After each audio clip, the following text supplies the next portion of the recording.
Welcome to Music History Monday for September 26th, 2022.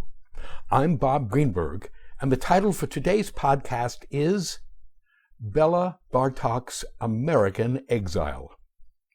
If you haven't already, please consider joining me on my subscription site at patreon.com/RobertGreenbergMusic, where I blog, vlog, podcast, pontificate, review, and bloviate 4 to 6 times a week.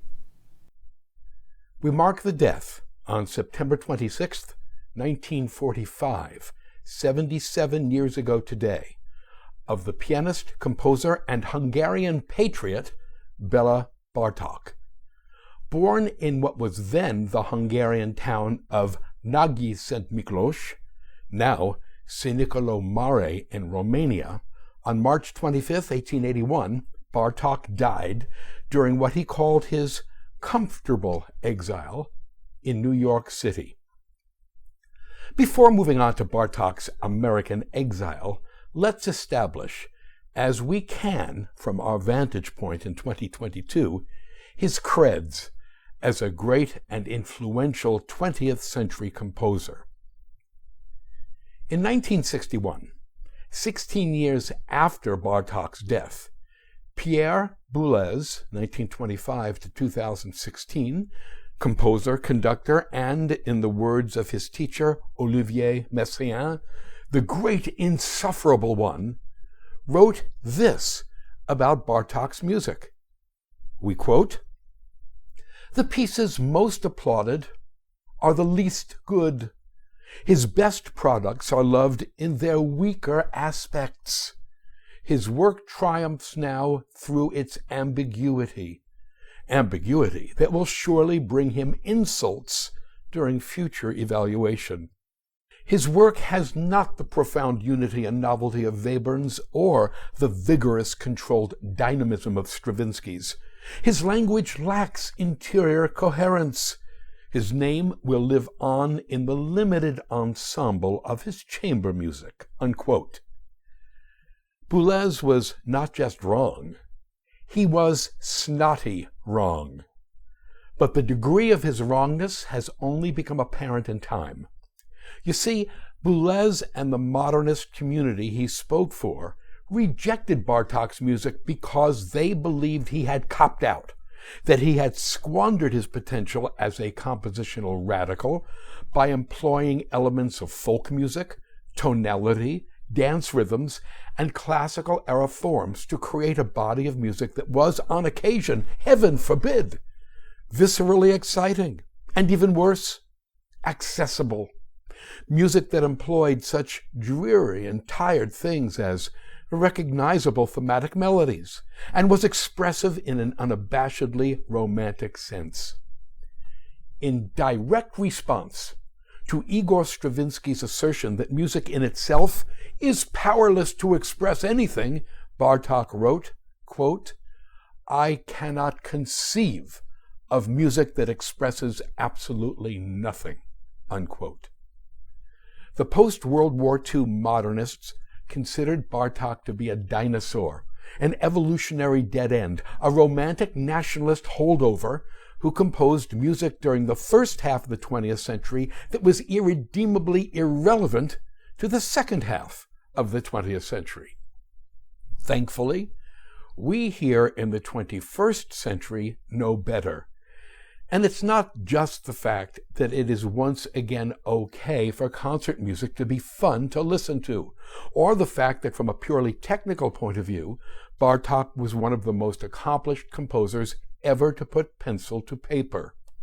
No, what truly makes Bartók a composer for the 21st century is the degree to which his music represents a synthesis nearly global in scope.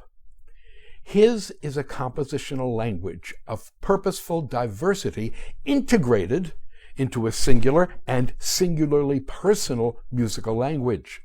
Bartók's music offers a model for one of the most pressing issues/questions facing composers today.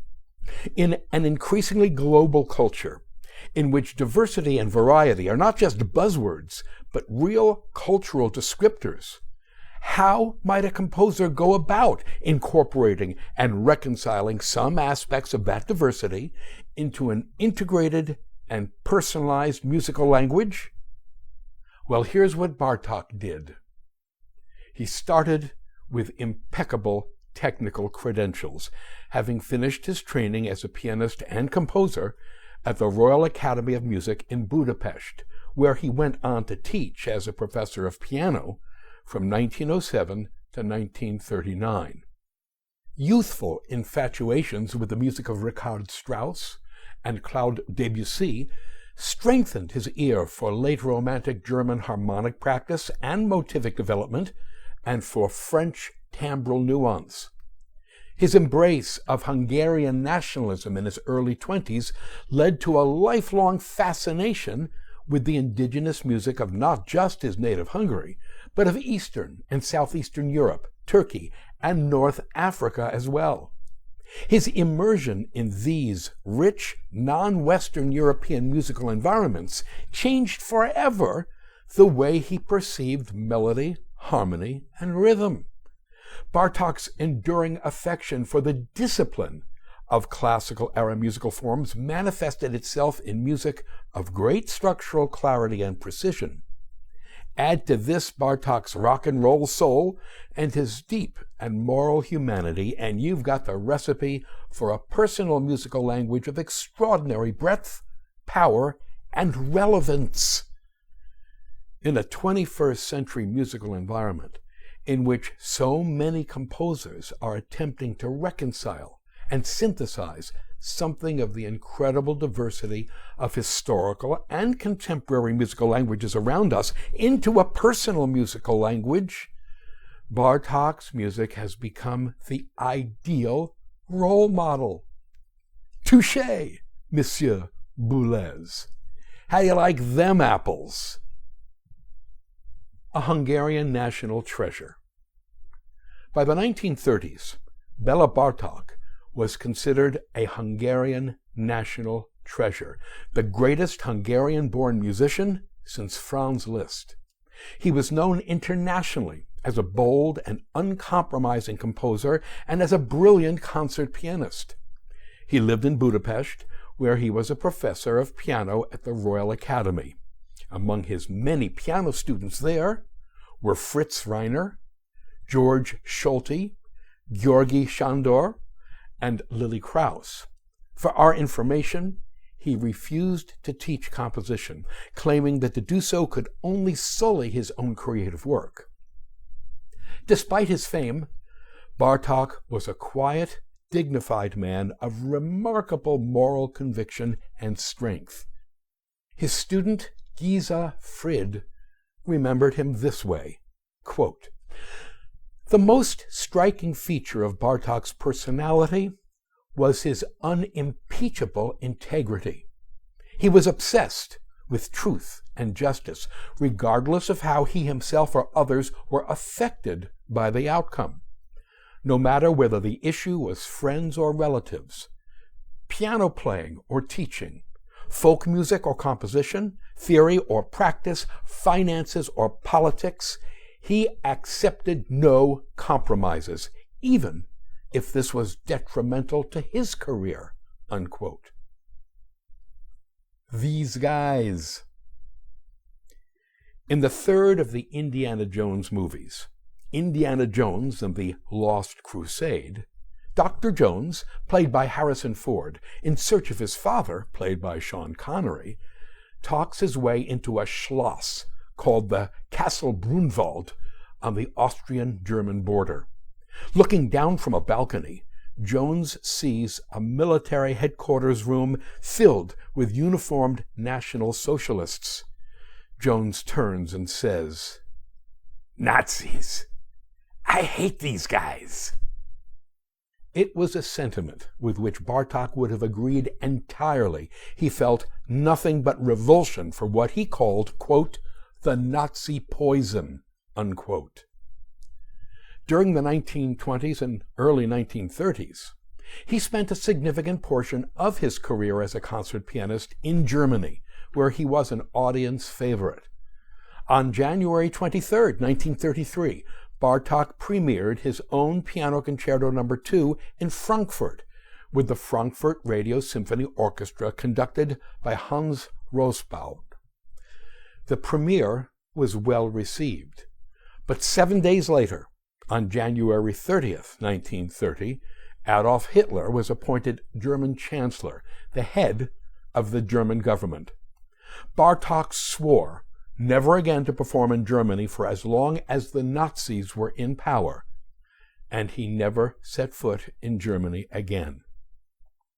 In 1937, he was appalled when Hungary signed a non-aggression pact with Nazi Germany. Following the German annexation of Austria in March of 1938, Bartók realized that Hungary's days of freedom were numbered as well. In a letter to his friend and patron, Paul Sacher, he wrote, quote, "There is the imminent danger that Hungary will also surrender to this system of robbery and murder. How I could then continue to live or work in such a country is inconceivable," unquote. Bartók was 57 years old at the time of the German annexation of Austria, what the Germans called the Anschluss, meaning the joining. And he was not in the best of health. His mother was quite ill, and he was the sole support for his own wife and children. Nevertheless, he made up his mind to leave Hungary as soon as he possibly could. That time came immediately after his mother died in December of 1939, 3 months after Germany invaded Poland, initiating the European phase of World War II. Immediately before leaving Hungary, Bartók wrote out his will, in which the following paragraph made clear his reasons for leaving. Quote, "If after my death they want to name a street after me, or to erect a memorial tablet to me in a public place, then my desire is this: as long as what were formerly Octogonter and Koront in Budapest are named after those men for whom they are at present named, meaning Hitler and Mussolini, and further, as long as there is in Hungary any square or street named for those two men, then neither square nor street nor public building in Hungary is to be named for me, and no memorial tablet is to be erected in a public place," unquote. With his wife Dita and his youngest son Peter in tow, Bartók left Hungary and, braving wartime travel, arrived in New York City in early 1940. By leaving his beloved Hungary, this unimpeachably moral man walked the walk. As a Hungarian national celebrity, he could have comfortably remained in Budapest, but he chose instead the difficult and uncertain life of a political refugee. He never looked back, and sadly, he never returned home, at least not while he was still alive. Bartók and his family arrived in New York City with what little they could carry with them. In dire financial straits, Bartók was approached by the American composer and educator Randall Thompson, 1899 to 1984, who offered him a position teaching composition just 1 day a week at the Curtis Institute in Philadelphia. True to form, Bartók rejected the offer. Thompson recalled, quote, "Bartók listened to my offer, and then in that gentle, almost Franciscan manner, he declined categorically, saying that he could not and never wanted to teach composition. He said that to teach composition was to imperil his own composing. It was as though he wanted to keep that side of his nature unspoiled by any burden of pedagogy," unquote. Instead, Bartók was appointed to a position at Columbia University, where he continued his research work on Eastern European and North African folk music. One of Bartók's first American residences was an apartment at 110 31 73rd Road in Forest Hills, in New York City's borough of Queens. FYI, it's an apartment building just off Queens Boulevard and just a few blocks away from where my paternal grandparents lived when I was a kid, at 6643 Saunders Street in Rego Park. On Christmas Eve 1940, almost a year after having arrived in the United States, Bartók wrote a delightful letter to his elder sons back in Budapest, chronicling his life in Forest Hills. Quote, "On December 7, we moved into a furnished apartment at the above address. It is 16 kilometers from the center of New York, but the subway express station is in front of our door, so that for 5 cents we can be in the city in 20 minutes at any time. Trains run constantly, day and night, without interruption. There are shops and conveniences nearby. The heating is so excessive that we have to turn off 3/4 of the radiators. We keep one of the bedroom windows wide open if there's no wind. We are beginning to become Americanized in the matter of food. In the morning, grapefruit, puffed wheat, with an exclamation mark, with cream, brown bread and butter, eggs or bacon or fish. My head is filling up with all sorts of new words.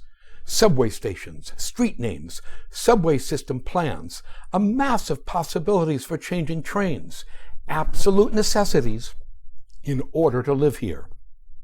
We've had enough trouble learning to cope with various gadgets of the electric, gas, corkscrew, can opener type, etc., and with means of transportation. Only once in a while is there any inconvenience. For instance, we recently wanted to take the subway to New York's southernmost part. I didn't know exactly where to change to what. The directions aren't much in evidence. In fact, they are sparse and muddled, so that we jaunted around for nearly 3 hours under the ground. Finally, our time having run out, we sneaked shamefacedly home, underground of course, without having achieved our purpose." Unquote. It was sometime in 1941 that Bartók contracted leukemia, and although the disease wasn't diagnosed until the summer of 1943, he never felt well again. He was a small man to start with, and by mid-1943 his weight had dropped to 87 pounds. Nevertheless, in his last 2 years, between 1943 and 1945, he managed to compose his Concerto for Orchestra, the Sonata for Solo Violin, the Piano Concerto No. 3, and the Concerto for Viola and Orchestra, the latter left unfinished at his death. Dying of leukemia, exiled from home, unsure of the fate of his family back in Hungary, Bartók found the strength and will to create truly amazing music to the end. What an artist, and what a man. His last American apartment was at 309 West 57th Street, just west of 8th Avenue, a block away from both Carnegie Hall and Columbus Circle. Today, the building's front door is flanked on the right by a bust of Bartók and a plaque commemorating his occupancy. It was there that he lived in comfortable exile, as he would say, and it was at Manhattan's West Side Hospital that he died on the morning of September 26, 1945, 77 years ago today. For our information, the West Side Hospital no longer exists. It went bankrupt in 1947. The inpatient department, where Bartók died, was located at 57 West 57th Street, at the northeast corner of 6th Avenue.